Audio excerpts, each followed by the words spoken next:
As we go into the first part of this evening's program, it will be presented by the Director of CBCS St. Martin Office, Ms. Raquel Lofo Wang. At this time, I'll give the word to Raquel as she does the presentation for you.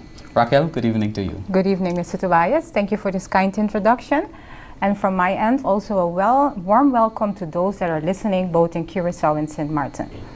Mr. Tobias already mentioned that we're gonna have a two-part presentation for you. First, we're gonna speak about the team. Then we're going into some general information for you. We'll discuss important days. We'll share with you the insights about the transition process. Then the second half, we'll go into the security features of the banknotes, the coins, and then finally, a Q&A. So regarding the team, what was very important to us is that we found a team that resonated with both the population of Curacao and St. Martin. What is something that both countries recognized themselves in and felt that it represented them and the islands in a perfect way. So after long deliberation and careful consideration, we ended up with a theme, the underwater world. We post sea creatures in the front, and on the back of the banknotes we have historical elements. Why sea creatures, or fish if you can call it that? They see no boundaries. They move freely from one island to the next, and it also represents as a metaphor the unity that there is now between Curacao and St. Martin as being part of one monetary union. The introduction date is March 31st, 2025, which is right around the corner. Some general information that I will share with you at this time is that there are 5 banknotes and 7 coins. The coins are shared both in a coin set for Curacao and a coin set for St. Martin, and both the coins for St. Martin have St. Martin on it, and Curacao has their own coin set. However, both coins can be used in both islands and will be distributed accordingly. All that I'm sharing with you now is stipulated in de regeling gemeenschappelijk geldstelsel, Curaçao and St. Martin, which basically told us, make sure that when you introduce the currency, these are the rules that you have to abide by. For the banknotes, the denominations are a 10 guilder, a 20 guilder, 50 Caribbean guilder, 100 Caribbean guilder, and 200 Caribbean guilder. As you now see, the 25 guilder that we know and the 250 guilder are not coming back. This change was made because internationally you now have a 20 euro banknote and a $20 banknote. So this was done to have it more aligned with international standards as this time. For the coins, you have a 1 cent, a 5 cent, a 10 cent, a 25 cent, the 50 cents is coming back, a 1 guilder, and a 5 guilder. So how will this look like on your bank account when you do international transfers? What you have to look at. The currency symbol, the one that is used for your international transfers that you probably will see also on your bank statement, is a currency code XCG. CG stands for Caribbean guilder, and X is a rule that the International Currency Organization has, that once you share a currency between 2 islands or 2 countries or more than 1 country, so to speak, the currency code has to start with an X. Similar is also as it is in the Eastern Caribbean at the moment. Your currency symbol, that's a symbol that you will see in the stores, will be CG, Caribbean guilder. For the exchange rate, 1 guilder equals 1 Caribbean guilder. So in practice, the value of your currency will remain the same. And I think it's important to repeat this one more time. The value of your currency will remain the same. The introduction of the Caribbean guilder is no reason, will not cause any devaluation of the currency as it is. I've heard this, a lot of people have mentioned it, that it's a cause for concern. It's not. 1 Antillean guilder equals 1 Caribbean guilder. Also internationally, the peg that we have to the dollar as $1 equals 179 ANG at the moment, that will also remain the same. So our $1 equals 179 Caribbean guilder. So there too you will see that the peg that basically stabilized the value of our currency internationally remains the same, and it has been for 15 years. And in our monetary policy, we will continue to ensure that this currency and this value remains the same. Some important dates. On March 31st, 2025, the new Caribbean guilder enters circulation. Thereafter, the currency will have a co-circulation period together with the Antillean guilder of 3 months up until 30th of June 2025. So in the first 3 months, both the Caribbean guilder and the Antillean guilder are legal tender.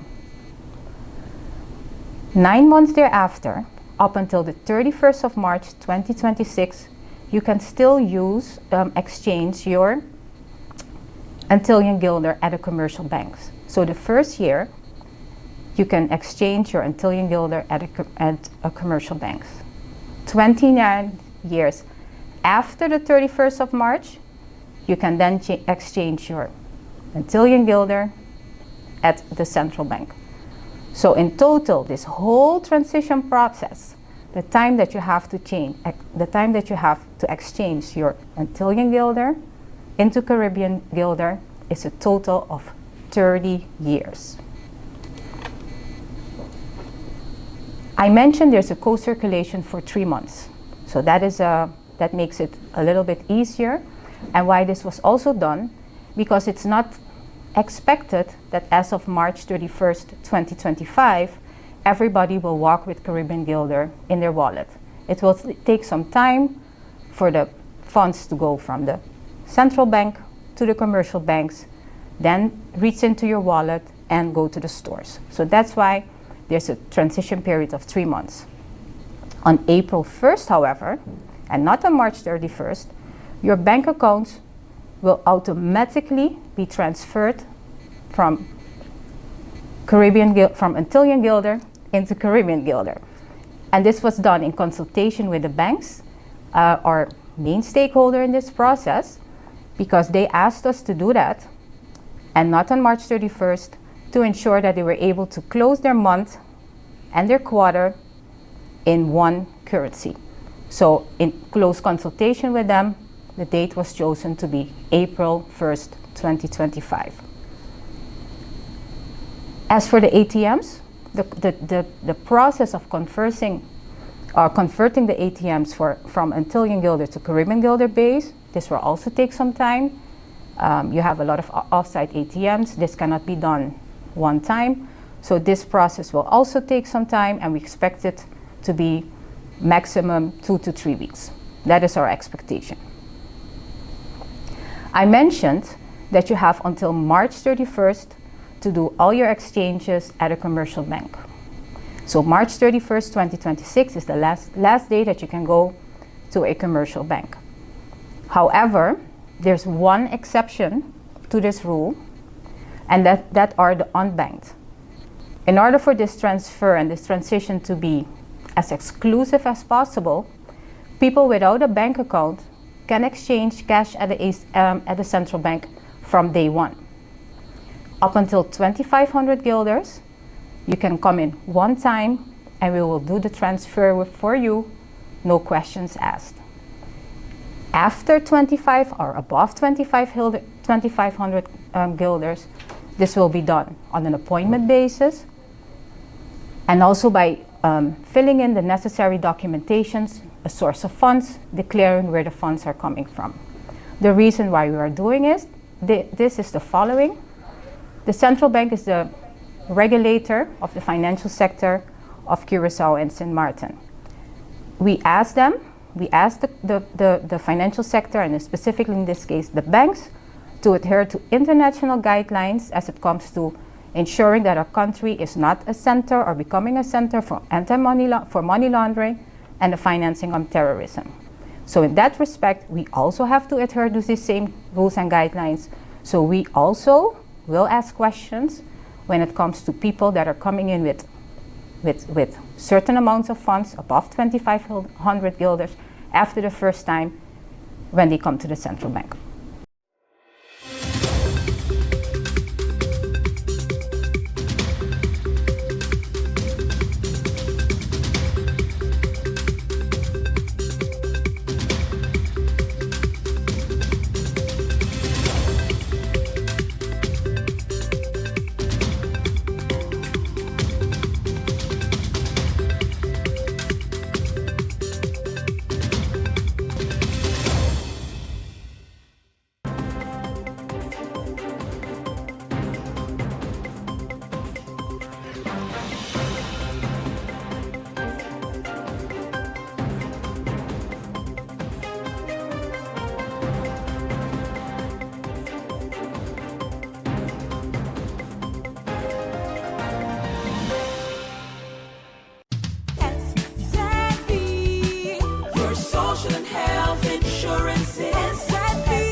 Are you SXM insured? Do you have a valid medical insurance status? SXM is cardless. Request your My SXM account today and enter the virtual office of SXM. Go to sxv.sx and sign up now. SXM, yeah. Your social and health insurances.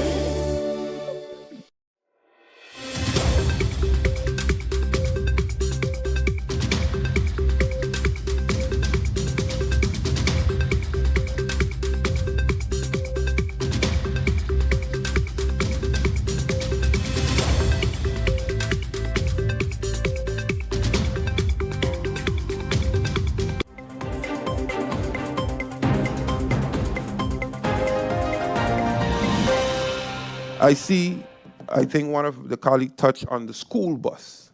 And to my recollection, in the budget as well, there was, and I heard the minister's plan, was to implement whether it's surveillance on the school buses, and this was cut during the budget. Correct me if it's wrong, and Minister, is this a part of the amendment to come later, whereby we see many school bus fights? We saw the other day a student and a bus driver was in a fight. We had a situation months ago where there was an accusation against a bus driver, sexual accusation. The former minister handled it, but all of these are accusations whereby sometimes it becomes your word against my word. So the rest of the world, we see on the school buses, there are surveillance cameras that keeps our kids safe. What is the plan? I also hear about the TWO report, and I want to remind the Honorable Minister through you, Mr. Chair, TWO works alongside you. So you carry out your plan through you, Mr. Chair, and the TWO works alongside the minister. So regardless if the minister is new, if the minister has a plan that the minister wants to carry out, stand your ground and carry it out through you, Mr. Chair. Through you, Mr. Chair, I'd like to inquire the failure rates for the lower forms. I see that in the presentation they have form 4, 5, etc., but I think it's very important to see what's the rate, the number of some of the lower forms, their failing rate. Also, as MP Utley alluded to, what specifically are they failing in? Math, science, English, Dutch, etc. And what is the exact criteria for passing and failing? Is it the same throughout all the schools? To the primary schools, is it a specific grade? I know in the States, a lot of us went, it's like a 64, is it a 5? Is it a 5? What exactly constitutes a student staying back? And also, for students who stay back, if they just miss the mark by a small margin, is there a possibility for them to go to summer school, take a course during the summer? I know the St. Martin's summer is not as long as some other countries where in America you have 3 months off where you could take classes. But if a student just missed the mark maybe by a math or a Dutch English exam or point what have you. How do you foresee them taking a course so that they don't have a whole year behind and they're able to propel on to the next school year? I could not have said it better when my fellow colleague MP Hartley mentioned that what we missed from the presentation was solutions to the problems that are now on this paper, in this report. When it comes to truancy, I know that is a big problem. And through you, Mr. Chairman, I'd like to suggest a couple things to the Minister of ECYS, the real Minister of ECYS. And the first one is, if the minister could sit with the Minister of Justice and come up with a plan on how to speed up the process for the documentation for the foreign teachers that are here or are invited here for themselves and their families. This is a burden, a stressful situation for a lot of the teachers that documents spend months and months in justice being awaited to be approved. And these teachers cannot even, once arrived here, they can't even leave for Christmas and spend time with their families that are away. And that is something that definitely frustrates the teachers. And as I saw in the presentation, we have 152 of those. Then, Mr. Chairman, to you, also, I saw the report, and I would have liked to see maybe 2016, 17, 18, 19, 20 in one presentation so we could actually see what is going on, because in this report we only see this year, or the year that is presented, 2021, 2022, or 2020 to 2022. And I can't understand if these are numbers that have to be given on a monthly basis, and especially with truancy, and I know that myself, that it takes so long to have these numbers to the education department so that these reports could be put together. Are there any consequences to that? Because I know some schools move very lackadaisy about it, so the information comes whenever they feel like sending it.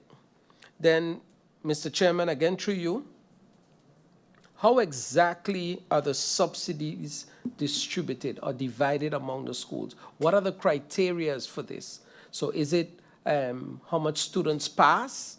Is it how much students write into the school?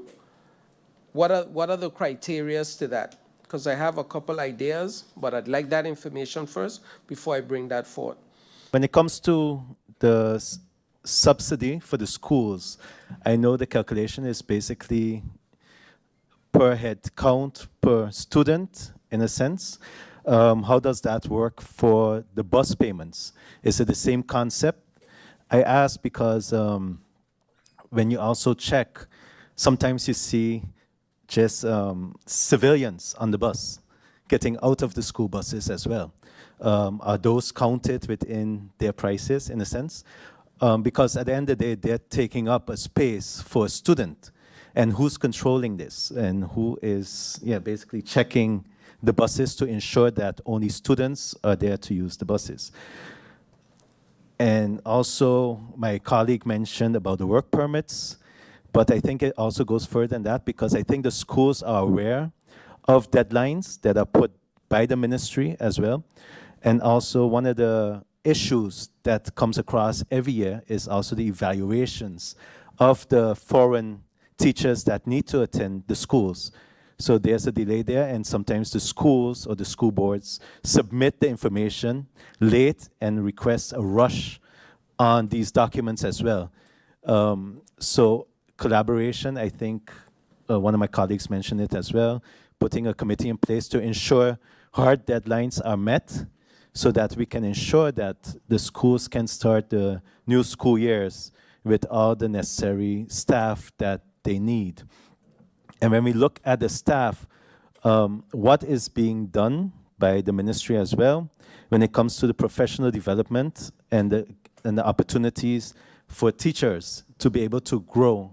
So we have a lot of local, young, enthusiastic, eager teachers that are looking. I know some that have started from daycare.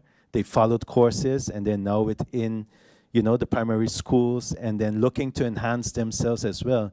What can be done on an education, on a ministry level to help support these persons that are local and willing to contribute on a higher level as well, and to be able to feel like they're enhancing within their career.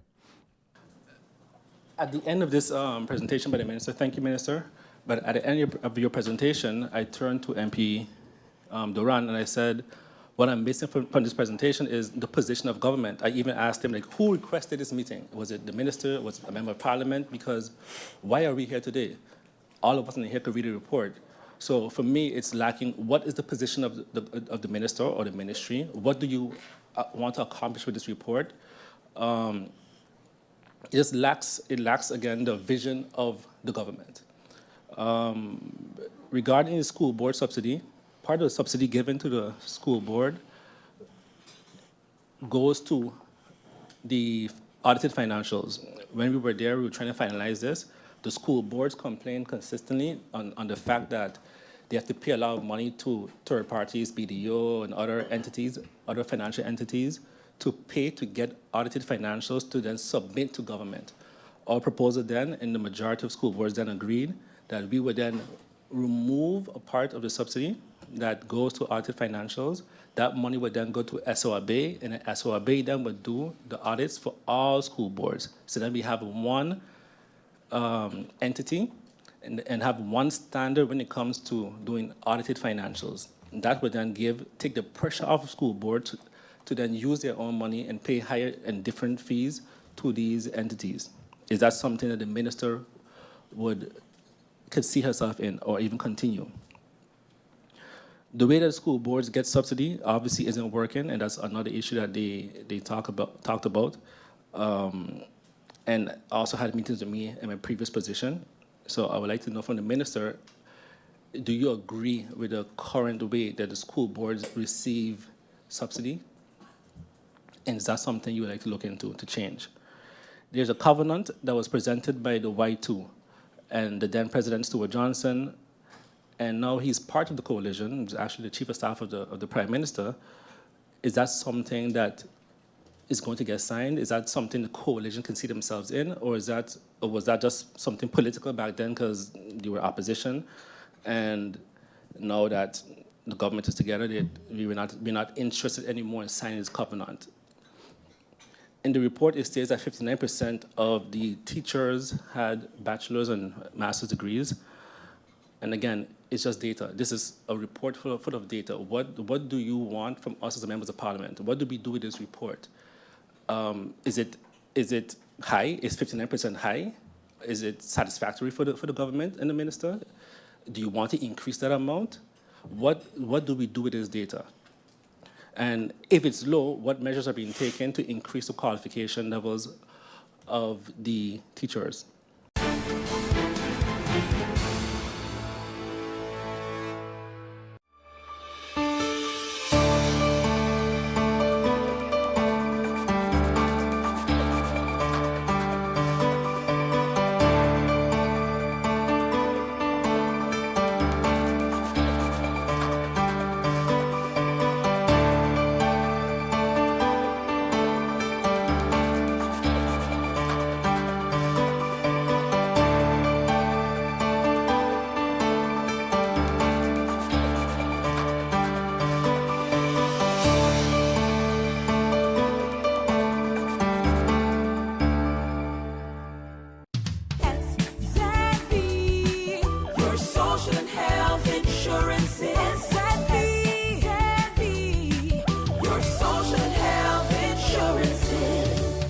SXV insured?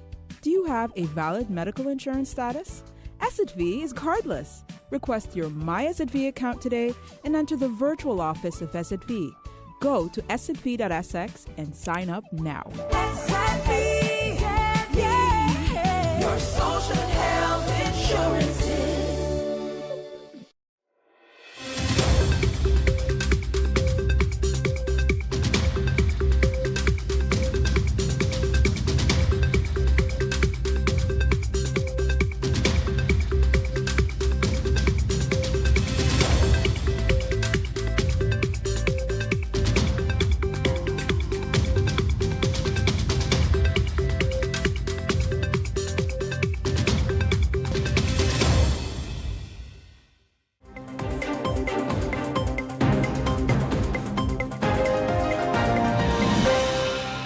Prime Minister Andrew Holness rebutting opposition spokesman on finance Julian Robinson's pronouncement in Parliament on Thursday that the country is heading into a recession. Mr. Robinson said his conclusion was based on the projection of the Planning Institute of Jamaica, PIOJ, which believes gross domestic product, GDP, will record a second consecutive quarter of decline for the period ended December last year. At the handing over of a social housing in Manchester on Friday, the Prime Minister addressed the issue. But sometimes bad government with bad policies can throw economies into a recession. Now, what has caused the last 2 quarters of the economy not to show growth? It's simple. One, we had Hurricane Beryl in July, and that impacted the agricultural sector in a significant way. And what happened after Hurricane Beryl? We had a sustained period of heavy rains, which literally destroyed our road infrastructure. But he stressed that his administration has implemented sufficient buffers to withstand unexpected shocks to the economy by putting aside money from previous budgets. He says it's the reason why thousands of persons were able to receive relief grants shortly after Hurricane Beryl and Tropical Storm Raphael in 2024. He also pointed to road patching work being done across the island to address some of the worsening infrastructure resulting from the 2 weather systems. If there were truly a recession and production fell, one would suggest that businesses would also be closing and unemployment would be rising. In fact, the Prime Minister says unemployment has been on a steady decline over the past 7 years. And according to him, the economic indicators are not pointing to a recession. He noted that the country will pay $154 billion less for principal debt repayment in the budget for the new fiscal year and $4 billion less in interest repayment on this debt. The current fiscal year had $317 billion for principal debt repayment, which the new budget, which is presented, would not have that level of debt repayment. In the current budget year, which is coming to a close, we had to make provisions of $182 billion for interest repayment. This year, interest repayments are $177 billion. Finance Minister Favour Williams will kick off the budget debate in Parliament on March 11, 2025. Krista Campbell, TVJ News.